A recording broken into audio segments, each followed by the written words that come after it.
What's happening, guys? Welcome back to the channel. I'm Charlie, he's George, and we're going to be going through the England squad today. Obviously, yesterday's announcement, Gareth Southgate finalising that 26-man squad for the European Championship starting in 10 days' time. I think the question on everyone's mind was who was going to miss out, particularly in the right-back area. A lot of rumours beforehand that Trent was going to miss out, having missed out in the previous squad. But George, I don't know about you. I was very surprised, and I personally feel that Southgate slightly bottled it, and all four right backs were in: Trent, Reece James, Kieran Trippier, and Kyle Walker. What are your initial thoughts to all four being named? A surprise. I share your views that I feel as if Southgate's gone for the safe option, because the first thing you look at when you go to a tournament, especially if you don't do well, the first thing is, the press and the fans say, why don't you take X, Y, and Z? And rather than missing one of them, he's just decided to take all four. It's a difficult decision because they've all been class this season in their own right, and they do all offer something different. But you can't be taking four right backs to a tournament. I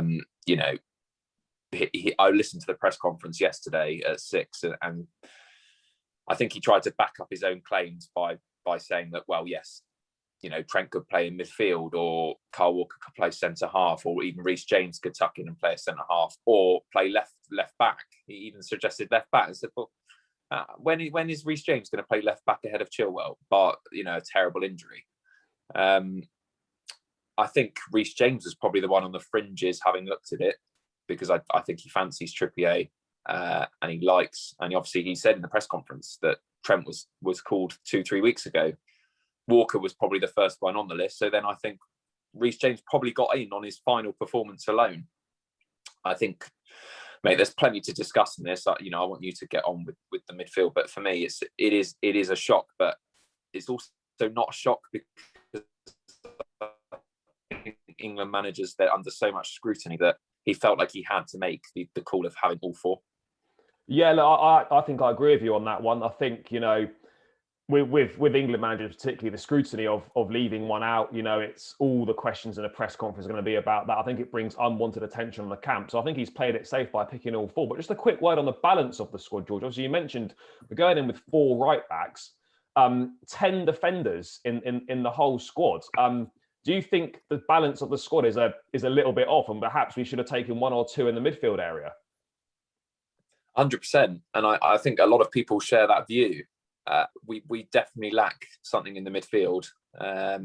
Tournament experience for one, which is probably why he's called up Henderson, which was an interesting selection, bearing in mind he hasn't played the last 16 or 18 games at Liverpool, and he's suffering with an injury at the moment.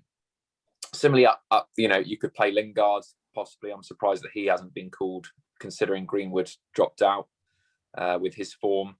I mean, we keep banging on about it, pick players on form. Well, if you're going by that, Henderson shouldn't be in the squad, really. And I think he's gone for tournament experience. Ward-Prowse is another one that surprised me. I really thought, dead ball specialist. I know we've got plenty of those, but I've actually liked what I've seen from him with Southampton and when he's played for England as well. I think he scored in one of the games that he played in. Look, we can make changes up until I believe the first ball's kicked for England. So it's not even when the tournament starts. We can even make changes after that. But I think it's such a negative mindset from England. And I think I said to you by text, mate, that England try and set up to try and stop teams from winning rather than actually thinking, well, we can go and win this ourselves. And that just shows in the fact that we've picked 10 outfield players that are defensively minded. I just think it's, again, a negative way to think about it. And considering how many goals we scored in the last tournament, it was one of our best for attacking football. And I think that's what we lacked against teams like Croatia and stuff. We just lacked someone who could have that killer edge. Even Sterling, just, he's out of form at the moment. He'll probably start, but should he start? I don't know. There's a lot of questions, but it's all easy in hindsight once the squad's picked. Gareth Southgate is the man who has to pick it. Easier said than done. There's always going to be differences of opinion, but I still think it is a strong squad. From a positive note, I still think it's a strong squad to do well. Yeah, no, I have to agree with you. Look, it's definitely a strong squad. I think we both know that the balance, I feel, is slightly off. You realistically, you only need, I personally feel in squads, you need 2 players per position, and maybe a kind of a third one that's a bit of a utility player that can kind of fill in across 2 positions. I do find it odd that we've gone with a lot of players in one area. I think the midfield, you mentioned Jordan Henderson. I think, yeah, look, he's not played for a long time, but as we've gone through, the other names in the midfield, no experience in big tournaments at all. And I think it's really important to have that blend of youth and experience. So that's probably why he's got given the nod to Jordan Henderson. Because you look at the other midfield options, you've got Calvin Phillips, first tournament, Declan Rice, first tournament, as well as Jude Bellingham, who's only 17, might be 18 coming up soon. We've only picked 5 midfielders. We're very light in there. I don't know if he's perhaps thinking that he might put Mason Mount into that midfield. I don't think we'll see him playing a front 3 just because of the options we've got there. So maybe Mount's going to play a little bit deeper. So that gives us a bit of that creative outlet in there. But I share the same thoughts with you, that I'm a little bit surprised that James Ward-Prowse hasn't made the final cut. I don't think there's a lot of difference between the likes of him and Calvin Phillips. I think we've gone with sort of 2 defensive-minded players in Declan Rice and Calvin Phillips as well.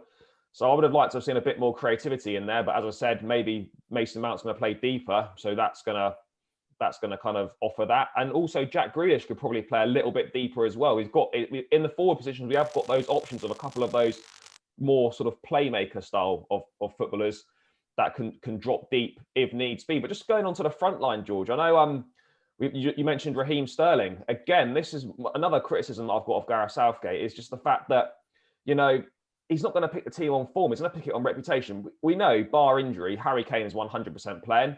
And then, let's be honest, the other 2 are going to be Rashford and Sterling. Now, Sterling's had a really poor season, particularly from the turn of the calendar year. And I'm still not convinced by Rashford. I think he's a fantastic guy, all the work he's done off the pitch. And I think he has glimpses, but I just think he's massively, massively overrated. I really do. If it was me and we're playing it on form, in the first game against Croatia, it's got to be Phil Foden on one side and then Jadon Sancho or Jack Grealish on the other. But we're just going to revert to type, and it's going to be Kane, Rashford, and Sterling. I just think we need to do something a little bit different. I don't know what your thoughts are on that.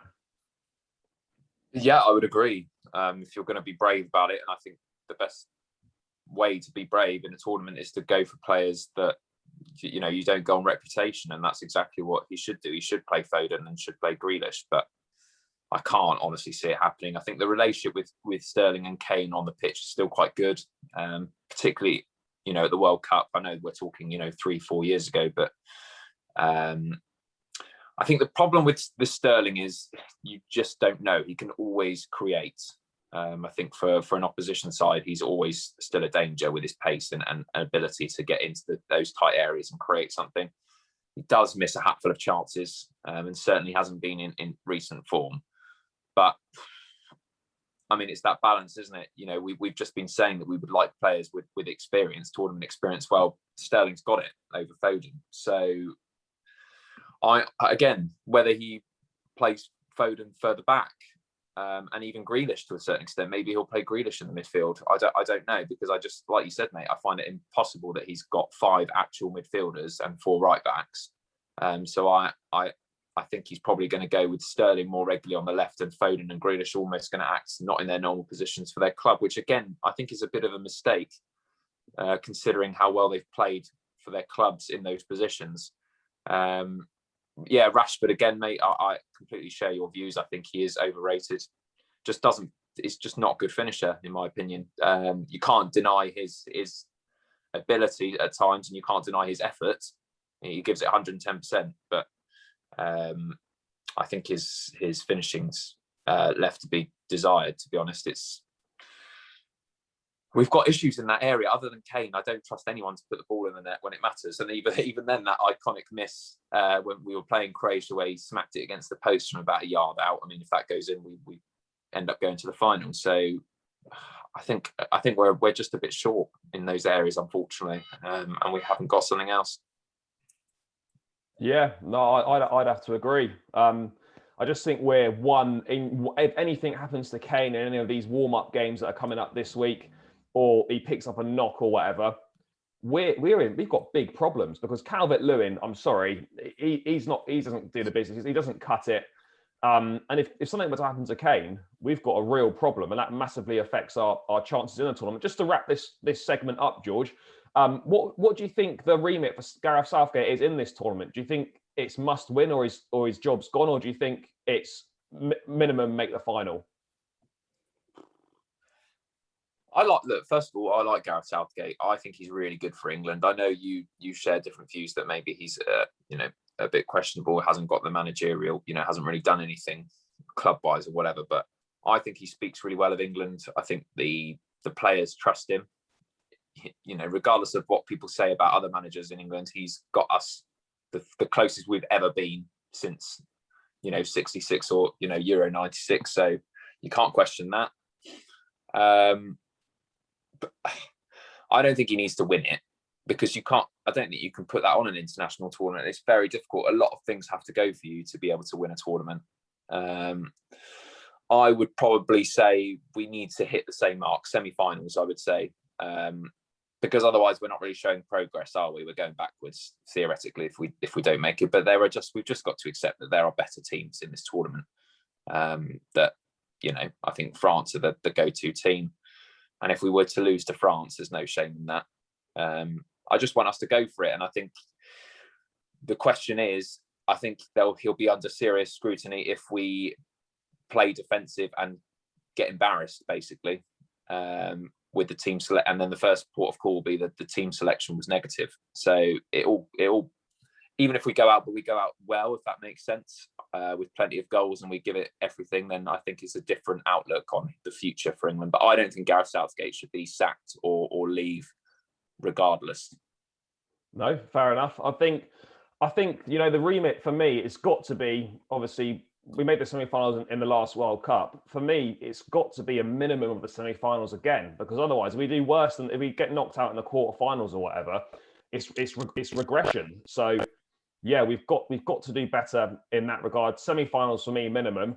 But yeah, that brings this segment to an end. That's just myself and George's thoughts on the squad and what we think the expectations are for Gareth Southgate. If you disagree or you agree with us, please drop some comments below. Make sure you smash like on the video. Make sure you subscribe to the channel, and we'll catch you in the next video.